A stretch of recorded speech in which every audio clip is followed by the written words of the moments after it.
Setting goals is really an important process to get to where you want. It takes you from where you are to where you want to be. However, sometimes goals are just, how should I say, boring. Hi, it's Pamela Elaine Nichols here again with you, and I'm so glad you are here with me.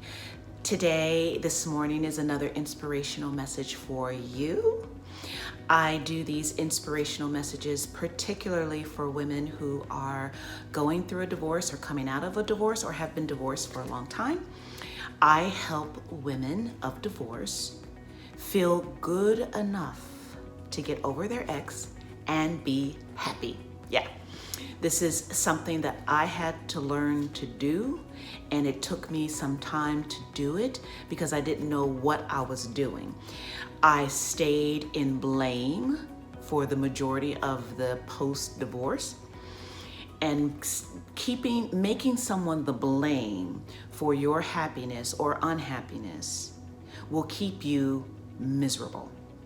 When I finally, the light bulb came on that, whoa, I'm never gonna get over this guy if I keep making him the reason for my pain. That's when things began to shift for me, and I felt so much better about who I am, what I have to offer in the world, and I stopped caring about what the hell he was doing.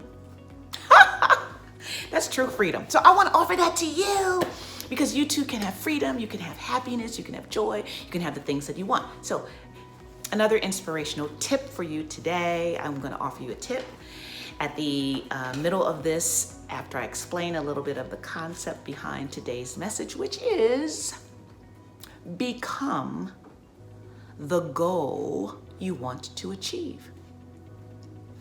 Become the goal you want to achieve. Okay, what in the world am I talking about? You already know about setting goals, right? You probably learned that somewhere in your academic life. Setting goals is really an important process to get to where you want. It takes you from where you are to where you want to be.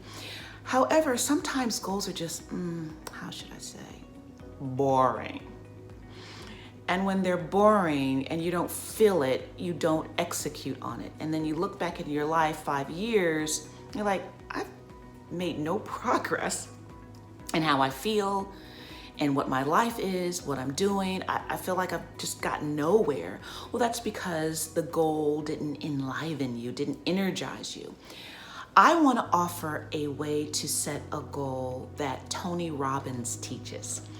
And he is one of the masters at self-development and self-improvement. And I read and study a lot of the work that he does among the work of many other people as well. Tony Robbins describes writing your goals in this way, and there are 5 elements to a powerful writing of the goal. One of those elements is super duper critical, and I'll explain it to you in a minute because it fits with how I started this. Become, keep that in mind, become, I didn't say do, I said become the goal you want to achieve.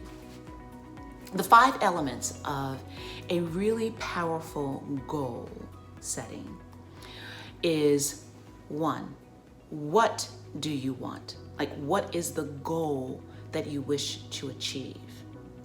2 is, when do you want to achieve that goal? What is it? When do you want to achieve that goal? Ideally, when do you want it? 3 is, why do you want that goal? And the why is one of the missing pieces in goal setting in the way in which we've traditionally learned it. That why was not even part of it. It was really what and when, right? And maybe how, which is 4. How? How do you think you can achieve the goal? What's like your plan of action to achieve the what you want? And the 5th, which is really powerful, why? No, I'm sorry, I said why already.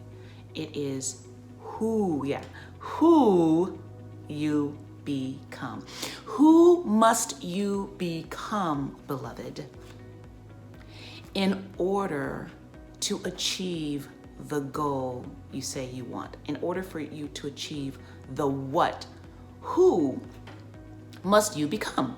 That's why I'm calling this Become the Goal You Want to Achieve. You got it now, right? Yeah, I knew you get it. Who must you become? Okay, let's go over it again. What is the goal, or what is it that you want? 2, when do you want it? 3, why do you want to achieve that goal? Why do you want what you want? 4 is how. What's your plan of action to get that goal? And 5 is who must you become? So let's take an example. I'll give you one of my examples, my real live example, okay? And this is an example that I wrote back in August 2018. And this comes from my little journal book. You know, this is one of the things, let me just a quick aside. Like, I always have these great ideas, like just sort of flash into my head. It's the genius that's in all of us. Like, you have it too. There's a genius that lives. Did you not know there's a genius that lives inside of you? Darling, there is a genius that is waiting for the opportunity to express itself. It is already within you. Call upon it. Okay, so I have these, what I think are genius ideas, but I have these binders, notebooks, spiral notebooks that I call My Big Ideas. What I'm about to read to you comes out of My Big Idea number 4, book number 4. I have at least 7 of these books. I think I'm on my 8th book now. Anyway, in here, I wrote on August the 31st, 2018, what my goal was. What I wanted, my what? To be an inspirational and transformational leader on how women can believe. I'm not kidding you. This is, okay, I'm not kidding you, okay? It's here. How women can believe they are good enough and live and love accordingly. I want them to believe they're good enough, and I want them to live like they're good enough and love like they're good enough. That's my what. When do I want this goal to be achieved? And I said by October 2019. So this is not yet October 2019. Why do I want to be an inspirational and transformational leader who helps women believe that they are good enough? Why? Because I want to end their needless emotional pain and suffering. That's my why. I want to end your needless pain and suffering. Because suffering is a choice. Whew, okay. How am I going to do that? How am I going to achieve this goal? I'm going to achieve it by blogging, speaking, vlogging,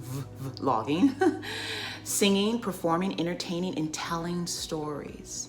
That's that's my plan of action. And who must I become to do this? You know what I wrote? Brave.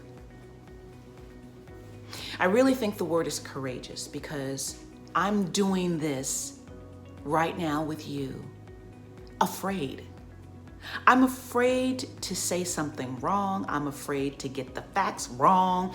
I'm afraid to tell you something that's not true, I don't mean to, or not factual. I'm afraid to be vulnerable. I'm afraid to put my stuff out there because somebody's gonna see it and like write me and say, how could you say that? How could you do that? I'm right now afraid, but I'm giving it anyway. I'm doing it anyway. In fact, I'll have to tell you that when I was preparing to do this video and setting up the lights and the camera and blah, blah, blah, and making sure that my house didn't look completely a wreck when I was on this. And in my mind, you know what my mind was telling me? Don't do it. Don't do it. Don't do it. Don't tell anybody this. Leave them alone. Go back to bed. Go get a glass of wine. Don't do it. Don't do it. Don't do it. And I had to tell myself, it's okay. I understand you're trying to protect me. You want to keep me alive. That's your job, brain. But I gotta do this work. So I have to become courageous. And I'm standing in my courage right now, sharing with you what's real and what's true. And I'm sharing with you a tip for you to feel good enough to get over your ex and be happy. All right, that's all I have for you today.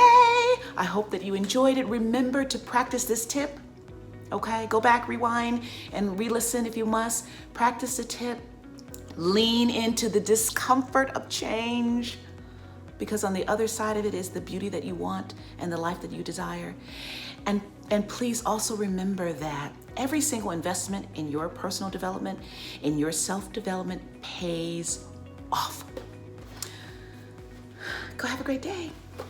Bye.